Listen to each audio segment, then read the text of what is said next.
Di lain riwayat Hasan mengatakan bahwasanya laula yanhahumur rabbaniyuna wal ahbar qala al hukama wal ulama, kata Hasan. Ayat yang terdapat di dalam surat Al-Maidah ayat 63. Surat Al-Maidah ayat 63, laula yanhahumur rabbaniyuna wal ahbaru an qaulihimul its wa aklihimus suht labi'sa ma kanu yasnaun. Mengapa orang-orang alim mereka, bahasanya sama dalam Al-Quran itu. Tadi laula walakin kunu rabbaniyin. Sekarang laula yanhahumur rabbaniyun. Sama-sama maknanya rabbani, cuman tafsirnya berbeda. Hasan mengatakan dengan ayat itu maksud dari rabbaniyun di situ adalah hukama wal ulama, para pemimpin yang alim, hakim yang alim, pemimpin yang alim. Mana ayat itu laula yanhahumur rabbaniyuna wal ahbar an qaulihimul its. Mengapa orang-orang alim mereka, pendeta-pendeta mereka tidak melarang mereka mengucapkan perkataan bohong? Jadi tugas dan tanggung jawab orang yang sudah tahu itu mencegah adanya kebohongan dalam ucapan manusia.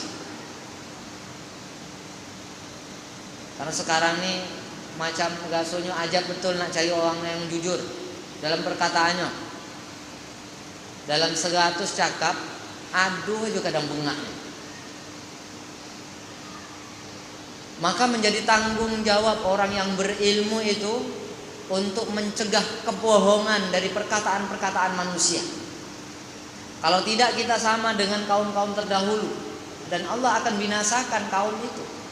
Manakala bohong itu sudah merajalela, dan malaikat rahmat tidak akan bersama dengan masyarakat atau kaum itu. Karena ketika manusia berbohong, malaikat rahmat langsung lari karena baunya busuk.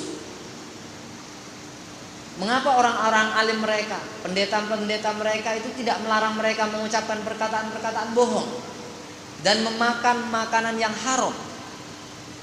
Jadi ini kesalahan yang ada pada Ahlul Kitab terdahulu, kaum Yahudi, kaum Nasrani, umat-umat Nabi terdahulu. Kesalahan orang alimnya tidak mencegah kebohongan dan memakan makanan yang haram, sehingga Allah laknat mereka, sehingga Allah hancurkan mereka, sehingga Allah tidak muliakan mereka.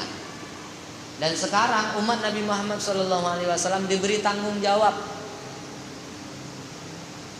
bagi orang yang sudah tahu, agar dia mencegah kebohongan dalam ucapan manusia dan mengkonsumsi makanan-makanan yang haram. Hendaklah dicegah dengan sebaik-baiknya. Labi'sa ma kanu yasna'un. Allah menjelaskan bahwa sesungguhnya mereka itu amat buruk. Yang telah mereka kerjakan itu sungguh buruk. Kalau membiarkan bohong merajalela, membiarkan makanan haram dimakan oleh manusia, maka hal yang seperti ini Allah nyatakan amat buruk orang. Buruk betul orang. Dalam satu riwayat diterangkan bahwasanya manakala ulama telah mengkonsumsi makanan-makanan yang syubhat, maka orang awamnya hampir menyeluruh memakan makanan yang haram.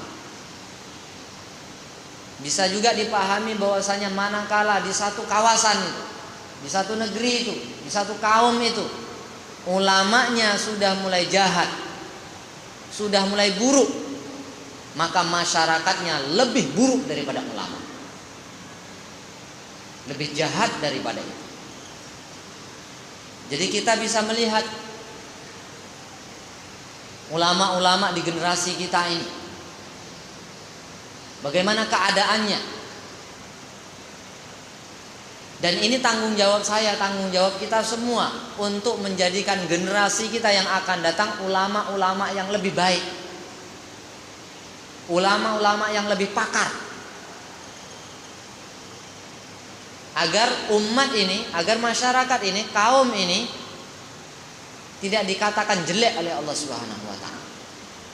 Kita sama-sama berpikir dan berusaha untuk mengarah ke arah yang sudah diarahkan oleh Allah dan Rasul.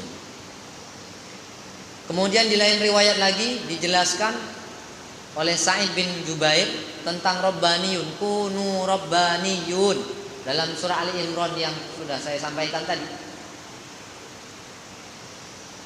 Kata Sa'id bin Jubair, ulama fuqaha. Rabbaniyun yang dimaksud di sini adalah orang alim yang faqih, yang faham dalam perkara-perkara hukum.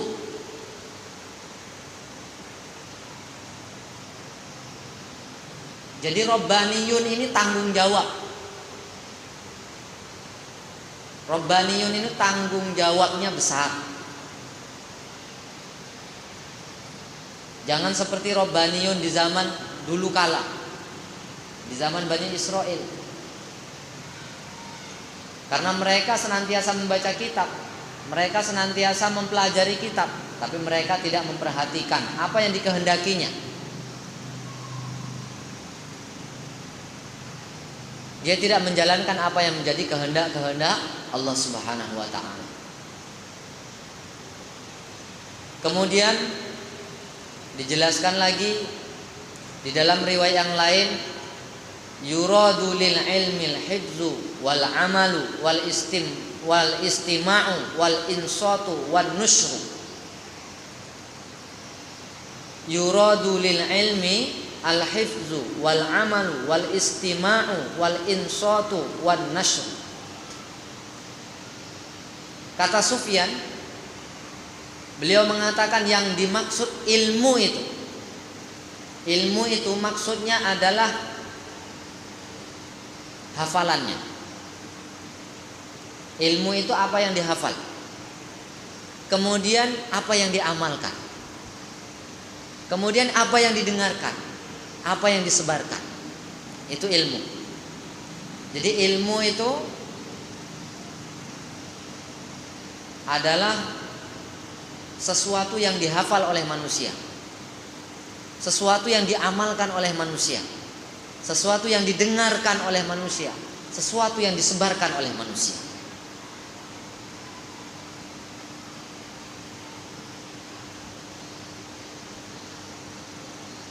Kalau cuman berada di buku saja, tidak.